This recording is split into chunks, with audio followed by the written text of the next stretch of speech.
Good afternoon and welcome to the class on globalization. Last week we had a small briefing about globalization. We had talked about what to expect from this course. So let us begin today with our initial topic, which is globalization. Uh, Now, normally when we use the word globalization, the idea that pops into our mind is that of an economic concept of the world. We determine or define the world in terms of ideas such as global and local. Now, globalization as a concept has existed for a long time. But the last 40 or 50 years of the past century and this century, in the initial years of this century, this word has gained currency in the public imagination. Globalization has been understood, of course, in economic terms. Globalization has been understood in the cultural term, and of course globalization as a linguistic idea, globalization as an idea of doing trade and business and sports and culture and fashion.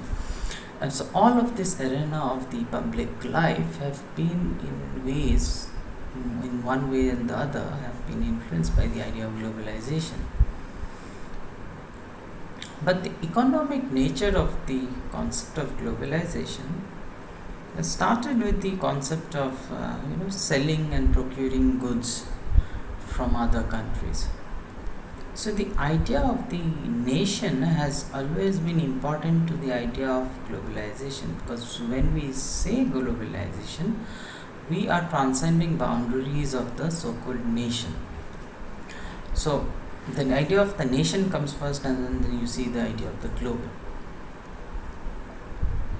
Now, there are ways in which we achieve globalization. Let us first understand a few concepts of how do we achieve globalization. Now, the initial two things that comes to my mind through which we achieve globalization is transportation, and the other is communication. Now, what happens because of this two? I will look at each one of it and I will try to locate this concept of globalization. Now, what these two ideas of transportation and communication do is they create a time-space compression.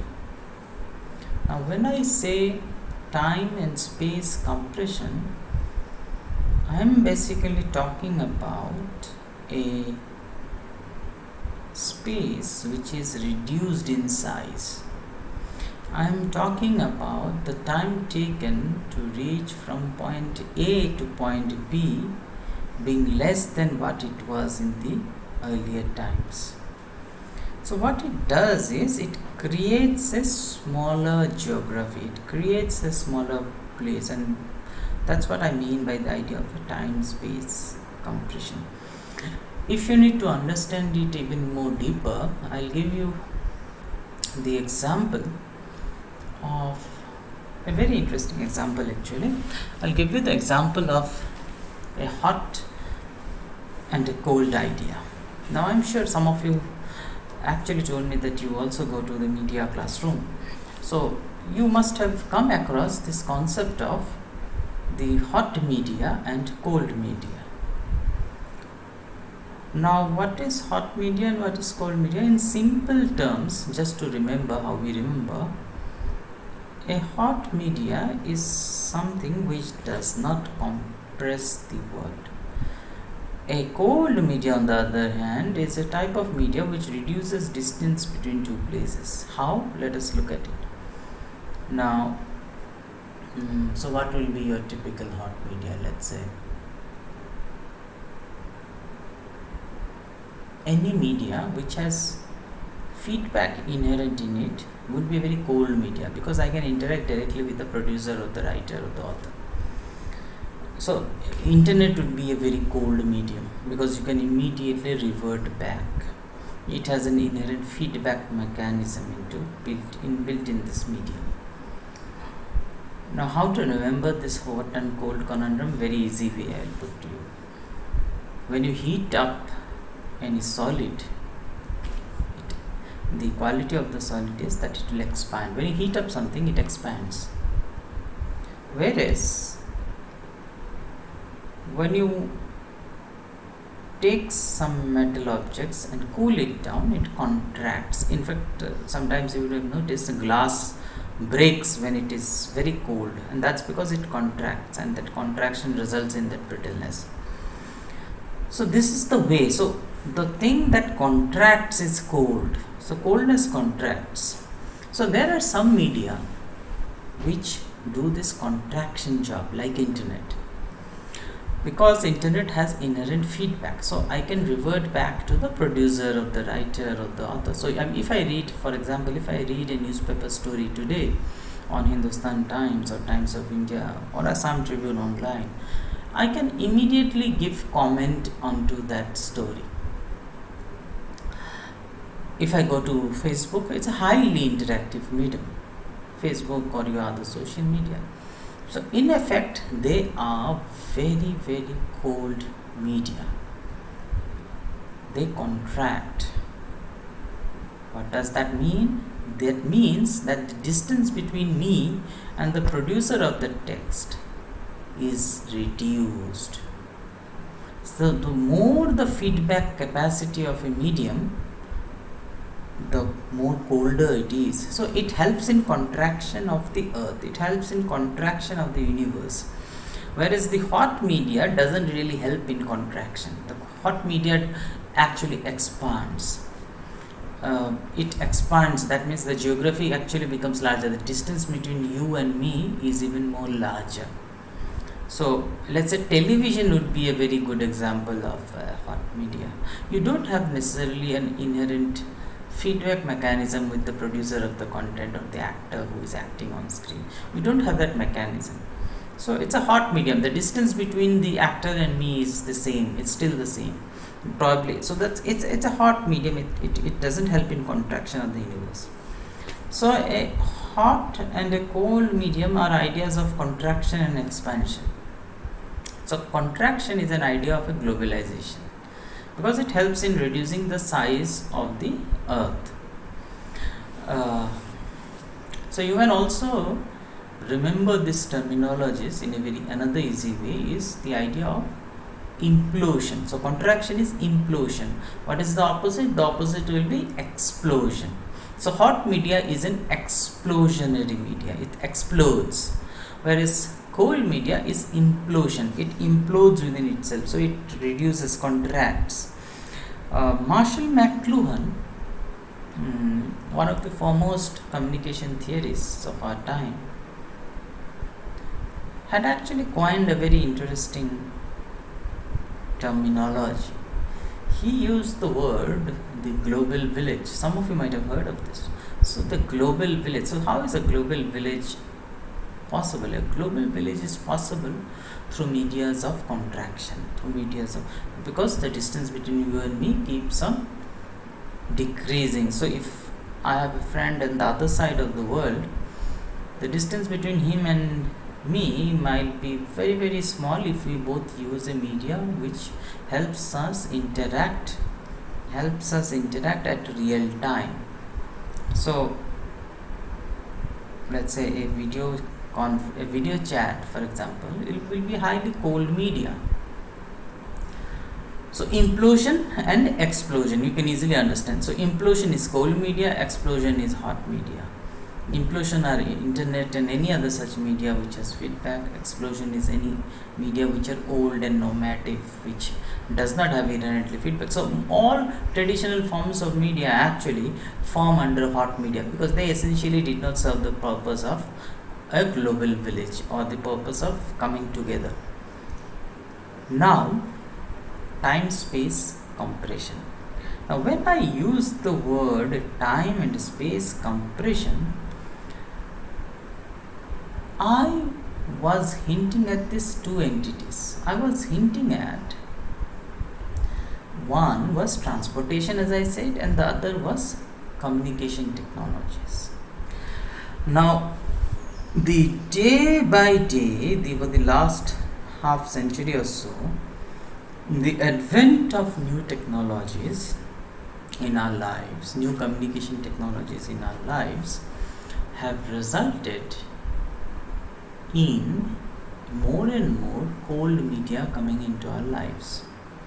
So communication, the increase in communicative technology, let's say we had radio transistor, we had telegraph, we had telephone.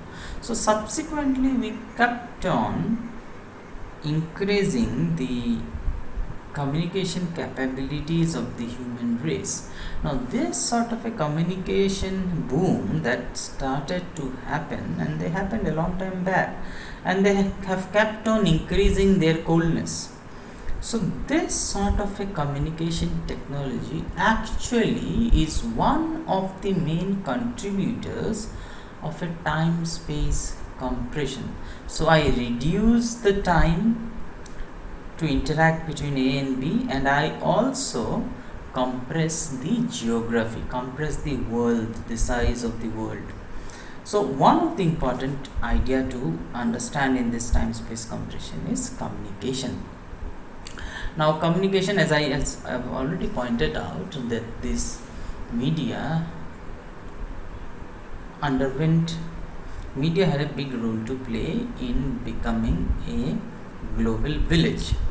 Now the other way in which we have succeeded in achieving a time-space compression is, of course, transportation. Now, if you look at the concept of transportation, whereas in communication we were not bothered with the concept of physically traversing distances, in transportation we are talking about the real life covering of kilometers or distances. So transportation inherently is a very slow mechanism. Transportation is unlike communication technology. You have to understand this very basic fact. Transportation has been around long before even communication technologies existed. But if you realize the initial days of communication technology, telegraph and telephone or transit radio waves were actually very, very fast in its initial days itself. Whereas transportation, the change in the pace of transportation technology has been very slow, has taken a lot of time. So if you realize the time that we invented the wheel and the time that we reached, let's say, bullet trains, is a huge period in the history of mankind. It's a huge period. We discovered wheel a long time back. So the concept of speed in transportation is only a few centuries old. The concept of speed doesn't come for a long time, because you had horse-drawn carriages or a bullock cart-drawn carriages, or let's say you had a donkey carriages or elephant rides. So very traditional, where we actually our speed of transportation also depended on the domestication of the kind of certain animals that we relied on. So it was a very crude way of speed, so to speak. But come industrialization, we see the invention of steam engines, and we started defining horsepowers in terms of mechanical energy. We started calculating power in terms of speed, in terms of joules, in terms of work achieved at a certain rate. So things were starting to get technical only after industrialization happened in the Western Hemisphere, but it was a long time back. So steam is one. So coal energy, steam were the one which really sped up our idea of speed, our transportation. And the next important thing that comes is, that's also after almost more than 100 years after the invention of steam, is electricity.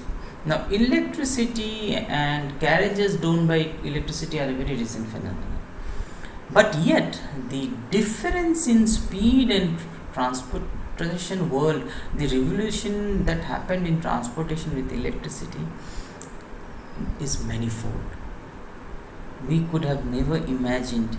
And of course, in between electricity and steam, we also have the advent of how can I forget the advent of fossilized fuels, the coming of oil and other such stuff. So electricity revolutionized the way in which we travel from point A to point B physically. So we see the advent of electric trains, we see the advent of a lot of other such technologies which helped us in we had captive electricities in batteries. So we also reduced size of our gadgets because of that. So a lot was constantly dependent on these. So transportation has always been dependent on technological innovation over the years. So technological innovation have been at the backbone of the transportation idea of transportation. So time and space compression through transportation has been a very slow one indeed. Yet we have to understand that transportation does not only achieve geographical travel from point A to point B. It has a very important role to play in the concept of globalization. The fact that people travel from one place to another, the global migration that happens due to the possibilities of transportation, is the most important idea of a new globalizing world order. We see, for example, people traveling from one part of the world to the other part in search of jobs, which is the most common form of migration.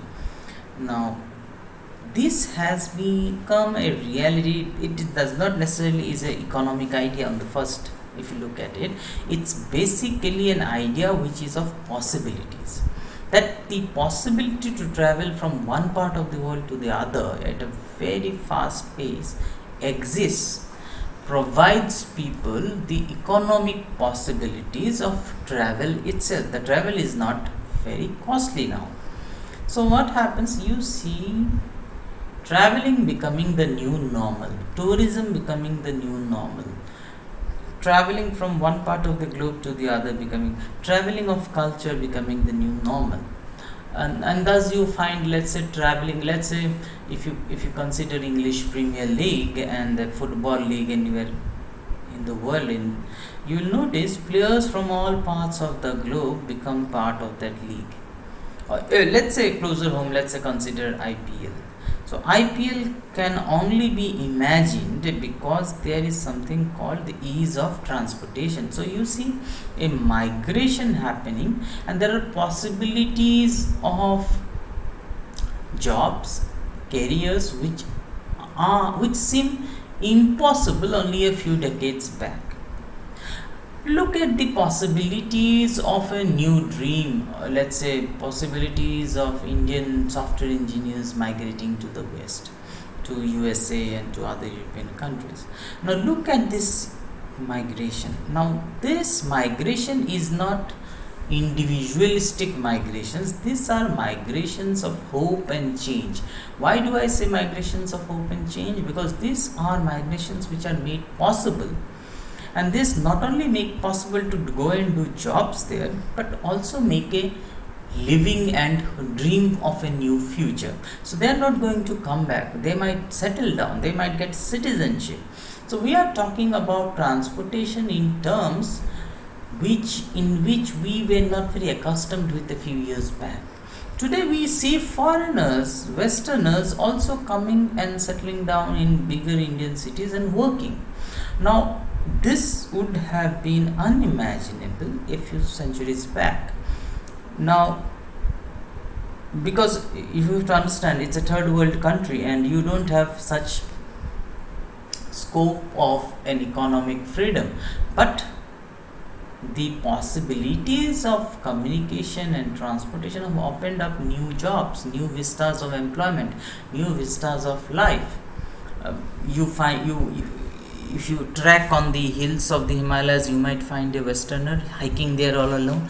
If you are trekking on the beaches of Goa, you will find Westerners who have come to enjoy and relax in the summer vacations. If you go to the ghats of Banaras, you will get Westerners trying to learn Indian spirituality, and thus you will see that these possibilities could only be dreamt of because of the advent of transportation, and how transportation changed the way in which the human race conceived of the notion of the local and the foreign.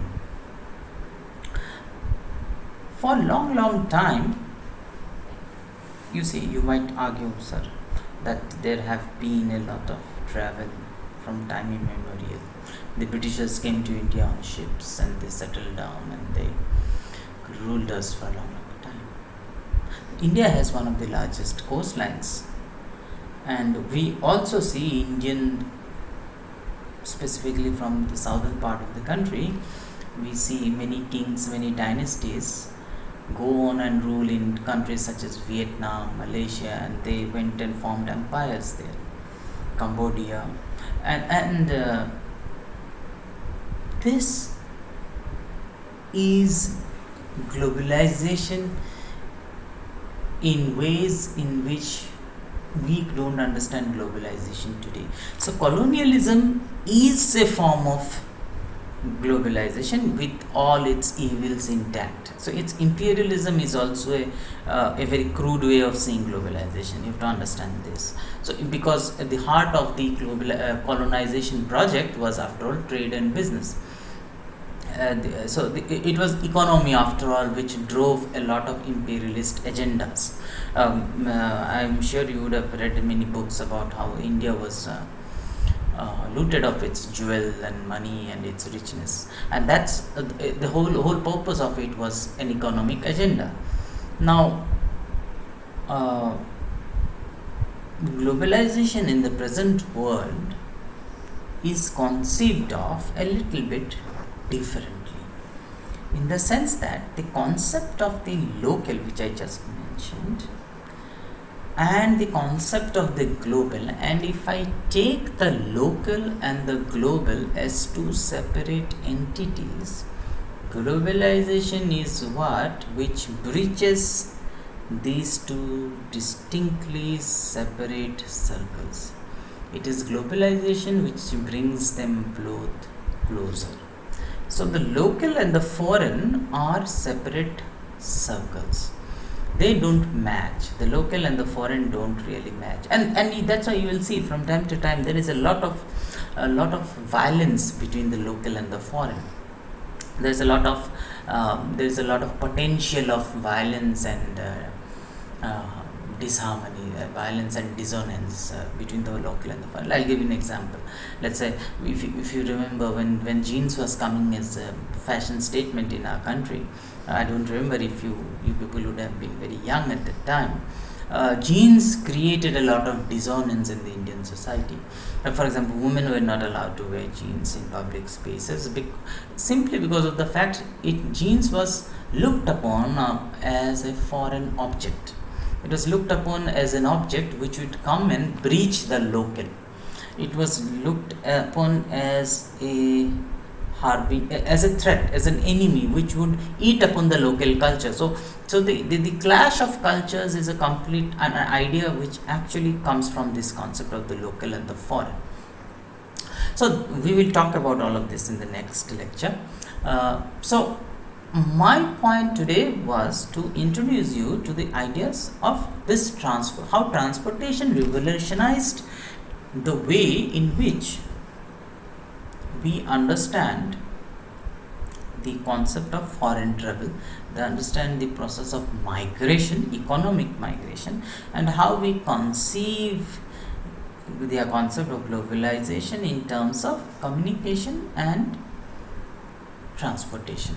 So the terminologies to remember from this class would be the concept of the global village, the concept of the cold media and the hot media that I was so these are in reference to the communication technologies, global village, concept of the cold media and hot media, and the concept of an imploding world and an exploding world. And you see how implodes, cold media implodes and hot media explodes, and how communication with the coming of cold technologies, communication technologies, the world starts to become smaller and smaller and smaller.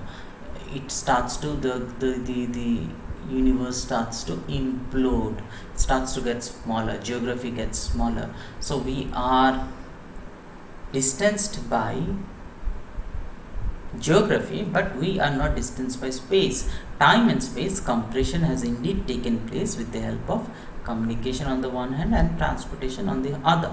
Now these two resulting ideas have forwarded our notions of globalization in the present day context. Now you have to understand this.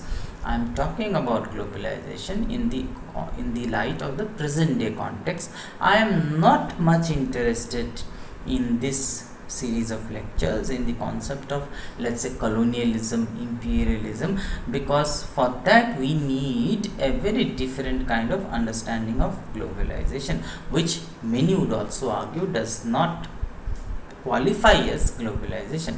I could have also argued, let's say, Hitler's Germany and how it went on to occupy half of Europe and it fought wars. Now that was also, many people would have called that kind of an imperialist fascist agenda as globalization, but I believe that's not globalization. So my concept of globalization in this series will rest mainly on the argument of a implosionary world, of a globalizing world which has been brought together by transportation and communication.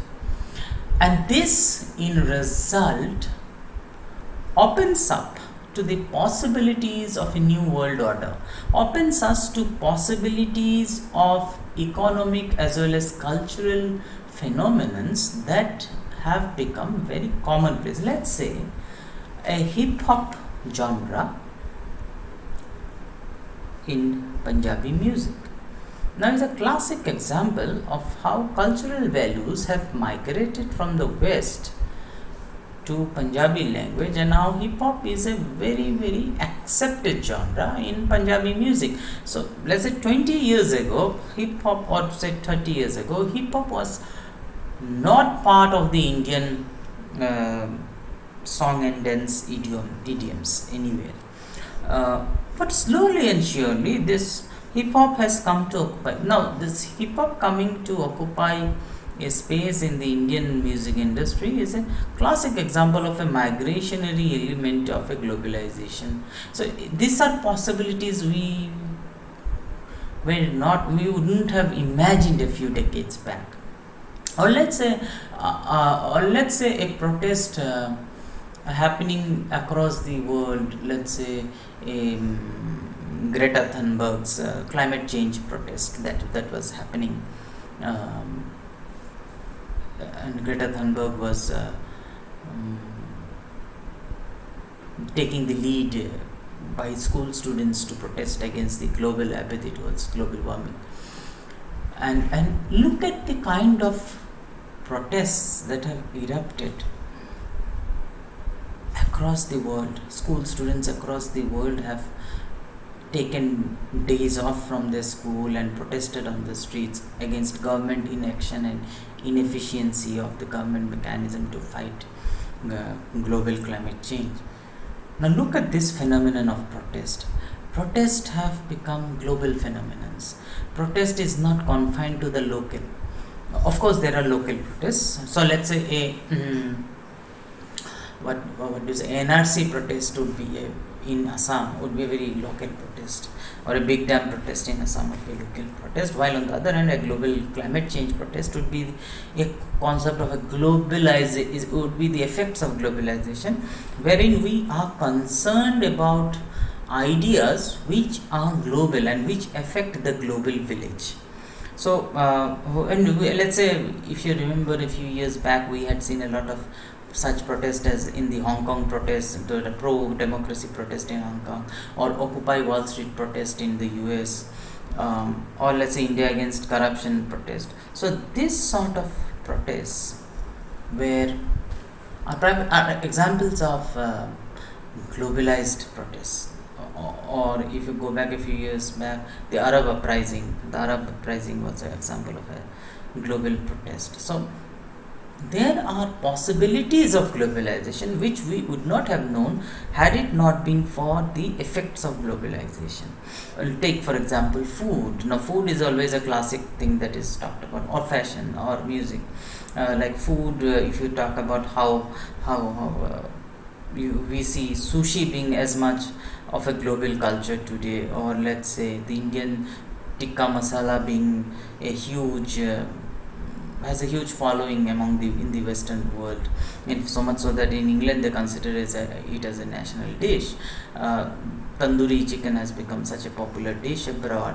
Or let's say how the pizza, being from the humble Italian origin, Americans today believe pizza is their creation. They don't even realize it's Italian, and how pizza has occupied public imagination across India and many other countries of the world. So you look at how food has come to signify the concept of a globalized world order.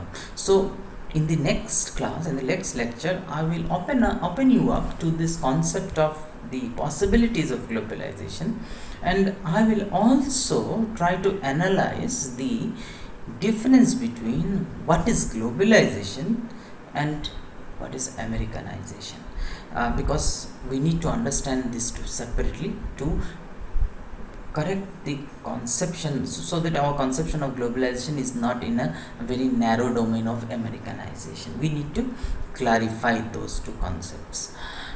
Thank you. I'll stop here today, and the next lecture will be coming out very soon. Thank you.